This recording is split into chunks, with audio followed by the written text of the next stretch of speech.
Bonsoir Dan. Bonsoir Nicolas. Donc, quelques inscrits qui sont là à 20h30 le dimanche soir pour se faire brûler sur le bûcher de la présence.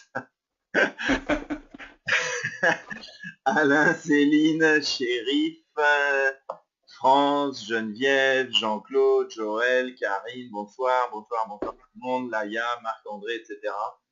Eh bien, ce soir, donc septième soir des rendez-vous de l'éveil.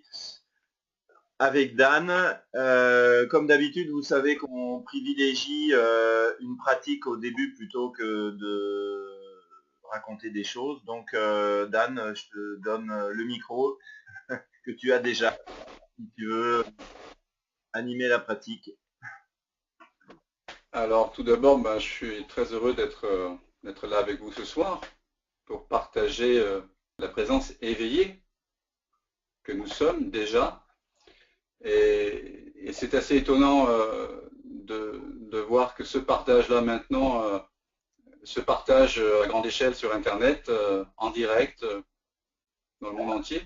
Alors que ce dont on parle là, finalement, dans l'histoire humaine, dans la plupart des époques, étaient considérés comme blasphématoires, et de grands mystiques qui partageaient ce vers quoi nous allons pointer et, et découvrir ensemble, ont été brûlés vifs sur le bûcher, ou comme Marguerite Porete, Halage crucifié, Maître Eckhart condamné par le pape. Donc avant, ce dont nous allons parler était en fait quelque part tenu secret dans les alcôves des abbayes, ou alors se trouvait vraiment dans des rendez-vous tout à fait informels, ou dans des ashrams, etc. Ça concernait une certaine caste. Et donc c'est assez étonnant de se retrouver ici. Pour moi, c'est une première. Donc on est là ce soir pour partager le trésor incroyable que nous sommes lorsqu'on cesse de se prendre pour ce qu'on n'est pas. On est là pour vraiment partager la merveille que nous sommes lorsque nous arrêtons de faire semblant. En réalité, on est un petit peu pris dans une incroyable illusion, en fait, qui concerne finalement la plupart des 7 milliards d'humains sur cette Terre. Nous sommes en quelque sorte victimes, on pourrait dire, j'aime pas trop ce mot, mais d'une sorte d'hallucination collective qui fait que nous méconnaissons totalement notre véritable nature et que nous vivons nos vies sur la base de cette méconnaissance, sur un fond d'ignorance. Et cette ignorance est essentiellement la croyance racine que ce que je suis est une entité séparée, un moi, une personne, une entité séparée, souvent localisée dans un sac de peau à forme humaine, et dont on pense qu'elle détient le pouvoir, qu'elle est au contrôle de notre vie, qu'elle pense par elle-même ses pensées, et qu'elle choisit délibérément les actes. Voilà. Donc, bon, vous allez me dire, et alors? Alors rien, du point de vue absolu, tout est bien comme ça. Mais je pense que si nous sommes ici, justement, ensemble, là, maintenant, c'est que nous partageons, en quelque sorte, un pressentiment de la vérité. Nous savons quelque part que ce pourquoi nous nous sommes pris, ce pourquoi nous nous prenons encore, n'est pas toute la vérité, et qu'il y a un sentiment de dissonance quelque part. Et on sent qu'il y a autre chose.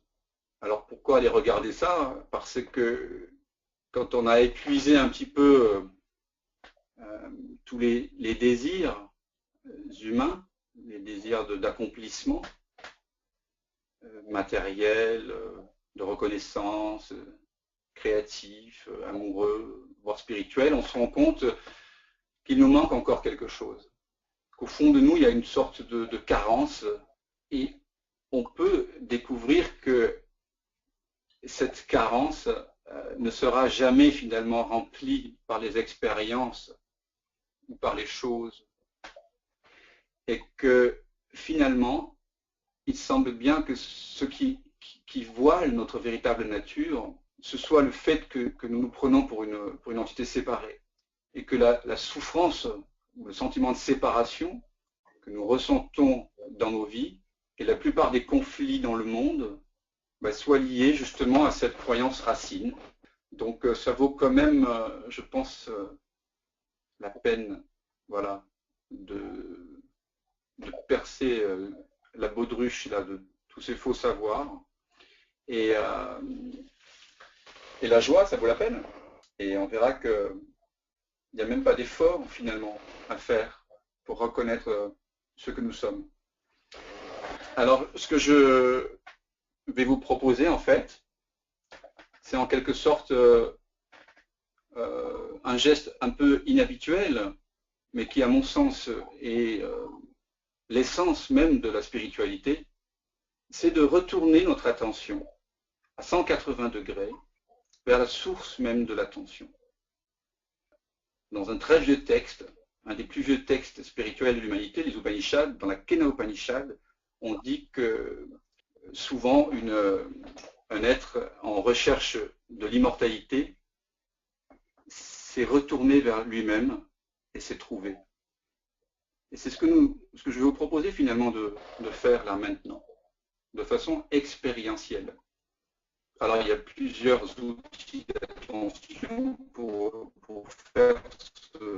accomplir ce retournement de la tête. Dans mes rencontres, les outils d'attention proposés par Douglas Harding, qui est un philosophe et un mystique anglais qui est mort en 2007 et qui a réalisé sa vraie nature dans les années 40 et qui à la suite de ça a concocté des expériences fabuleuses, étonnantes, très simples, et qui en quelque sorte résume toute l'histoire écrite de la spiritualité authentique, de la non-dualité.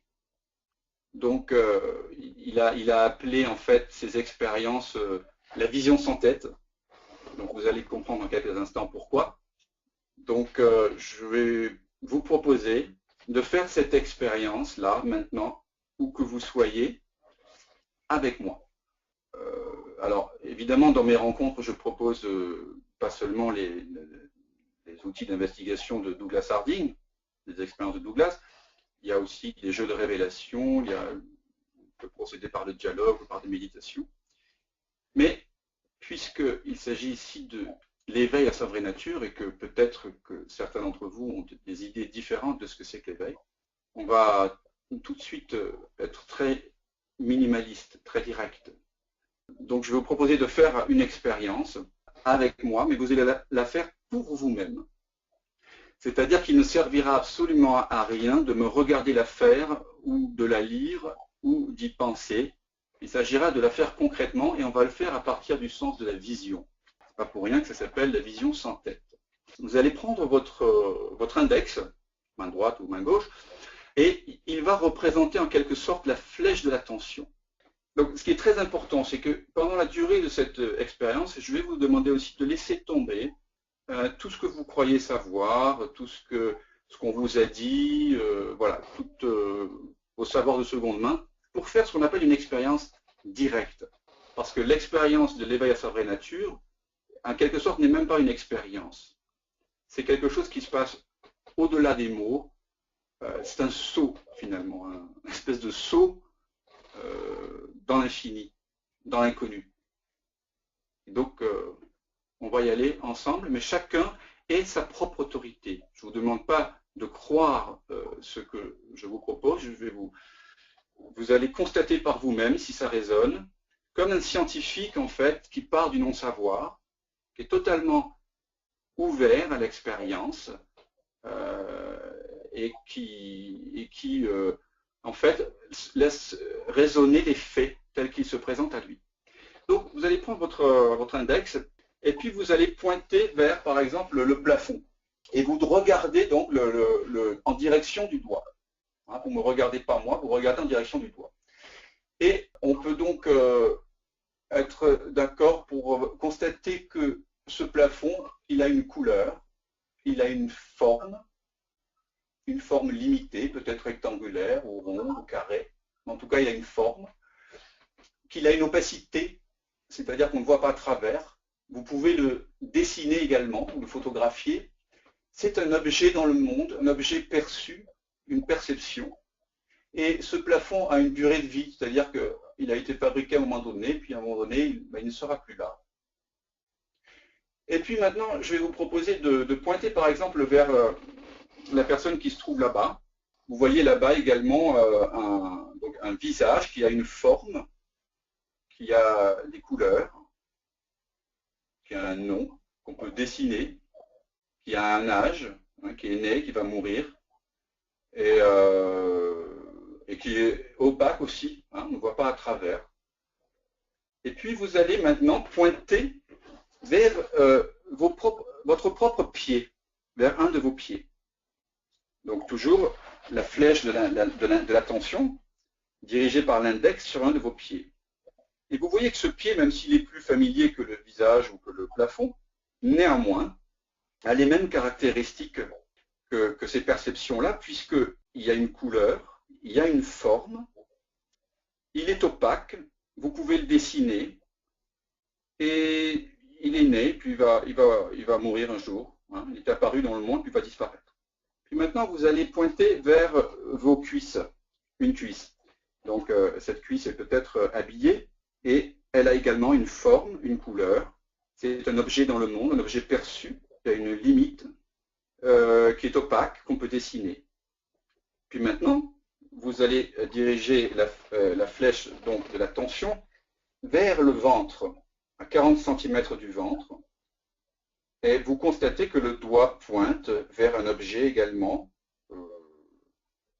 voilà, qui est une perception avec des couleurs, des formes, des limites, un âge, une opacité, et on peut le dessiner, on peut le prendre en photo.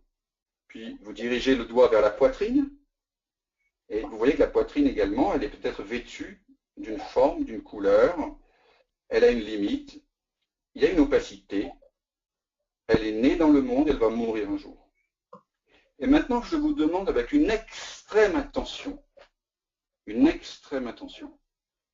de pointer le doigt vers l'espace qui perçoit, là où habituellement vous placez une tête et deux petits yeux.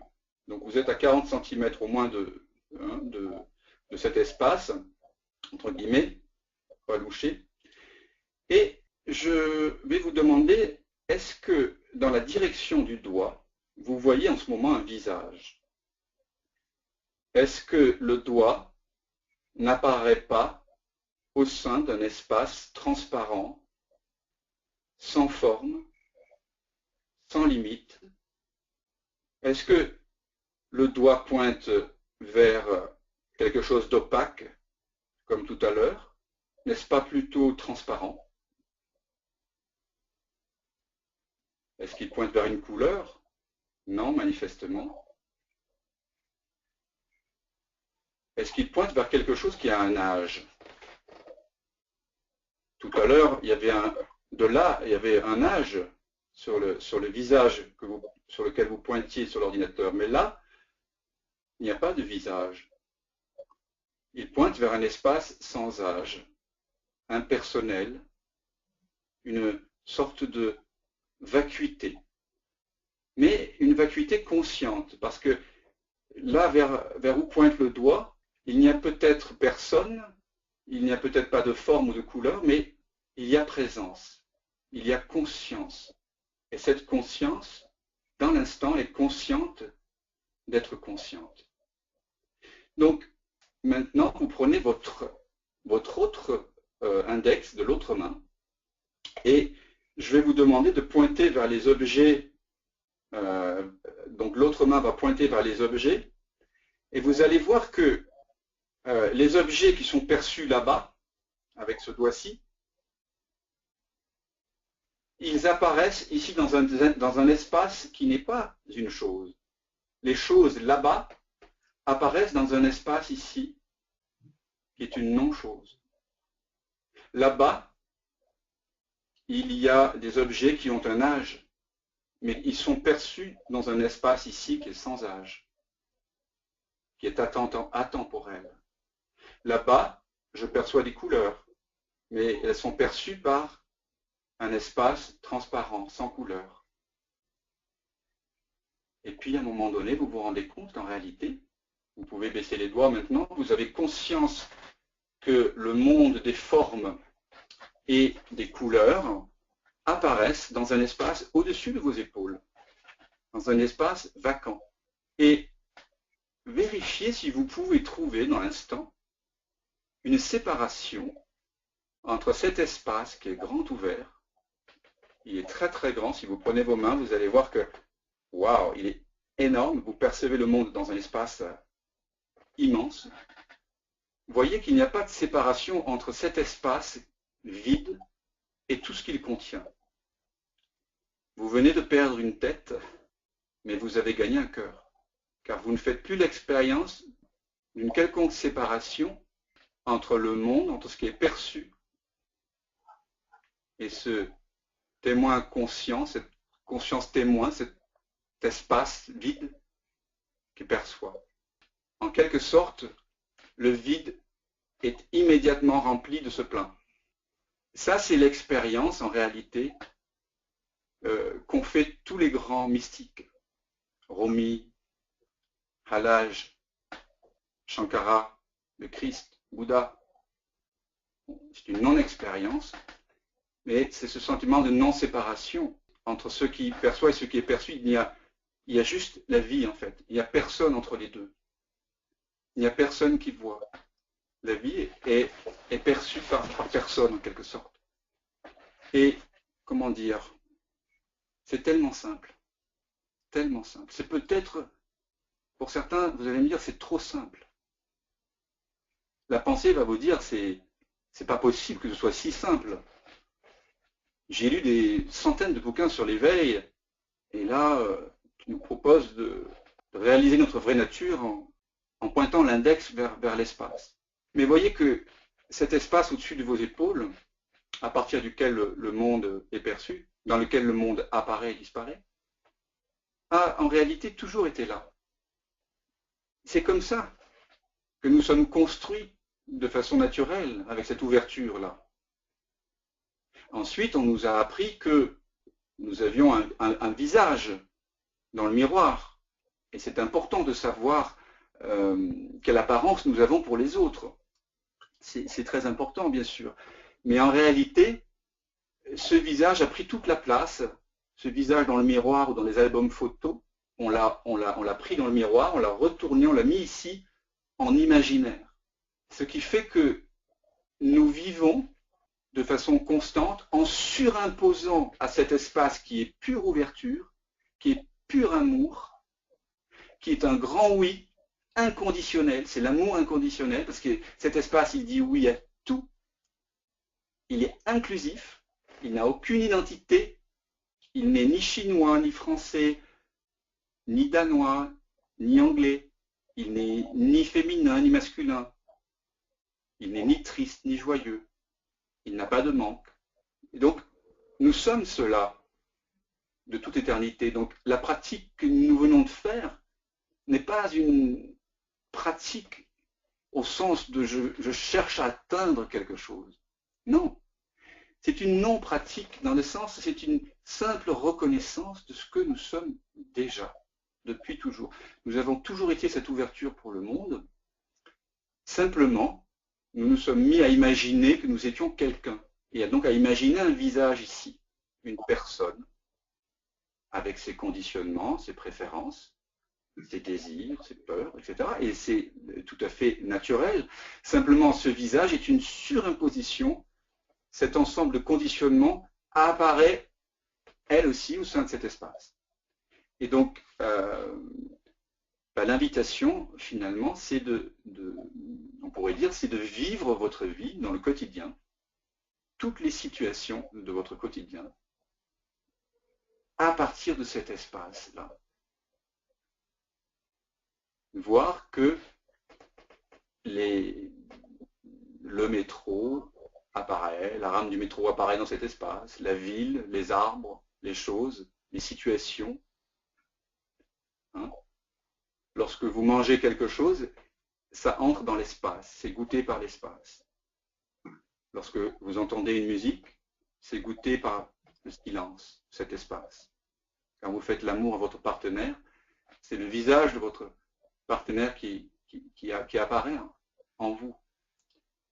Donc, c'est quelque chose que vous pouvez décliner au quotidien. C'est très simple. Il vous faut juste retourner le doigt 180 degrés vers cela qui perçoit et vérifier que le monde est perçu à chaque instant par une absence de visage, par un grand ouvert. Alors, là, c'est une proposition. Hein. Je ne sais pas ce que chacun d'entre vous avez vécu, mais il suffit en quelque sorte d'y retourner quand vous le désirez pour vérifier que le monde est accueilli par ce grand espace. Voilà, voilà une première proposition qui me semble honnête, une proposition vraiment honnête, celle-là. La seule qui soit vraiment honnête finalement. Et finalement, ça résume 6000 ans d'histoire de spiritualité en un geste. Parce qu'en fait, le doigt de l'attention est toujours porté vers les choses. On passe d'une perception à une pensée, à un imaginaire, à une situation. Et le véritable geste spirituel, pour moi, c'est le retournement de l'attention vers ce qui perçoit. Alors là, on le décline, et dans les exercices de Douglas Harding, c'est essentiellement décliné à partir de la vision, mais pas seulement. Mais évidemment, il faudrait le décliner à partir de tous les sens. La pensée vient de la non-pensée, le savoir du non-savoir, la perception vient de l'espace, le son du silence, etc. etc. Donc c'est la première invitation qui me semble la plus essentielle. Pour déjà comprendre ce que c'est que l'éveil à sa vraie nature. D'abord se rendre compte que on est espace, on est l'espace dans lequel tout apparaît et disparaît. Et ensuite, quand vous tombez amoureux de cet espace dans votre quotidien, vous allez peut-être tomber amoureux de cet espace, vous allez voir que non seulement le monde apparaît au sein de cet espace, mais magie incroyable, le monde, les choses, les situations apparaissent en tant que cet espace. Voilà. Donc c'est une première invitation, et pour ceux qui sont intéressés par les outils de Douglas Harding, ils peuvent aller lire ses livres, bien sûr, et aussi peut-être pour ceux qui sont des vrais joueurs, qui ont envie de goûter vraiment le goût de la pomme, et pas seulement d'en parler, et bien de peut-être acheter le livre écrit par mon ami José Leroy et Lorraine Vergne, à propos des 62 expériences concrètes de Douglas Harding. Voilà un outil que je trouve très simple. Donc il n'est pas nécessaire pour méditer de faire quelque chose. On n'a pas besoin de fermer les yeux, par exemple. On ferme souvent les yeux. Ça peut être important. Pour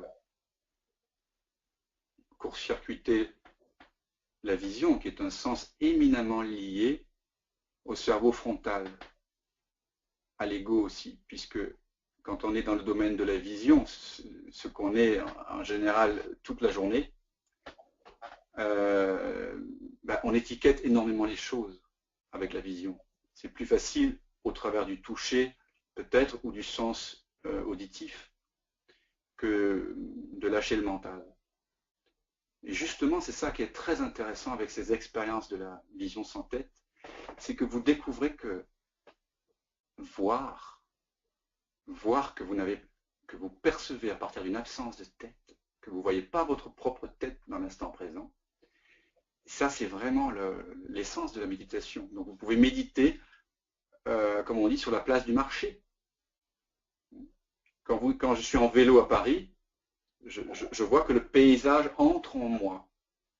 Ce n'est pas moi qui bouge, l'espace, lorsque vous êtes centré dans l'espace, c'est le monde qui entre en vous. Lorsque vous dansez sur la piste de danse, c'est le monde qui tournoie autour de vous. Vous êtes dans l'œil du cyclone. Et donc, vous, ce que vous êtes, ne bouge pas. Et donc, ça peut se décliner de plein de façons.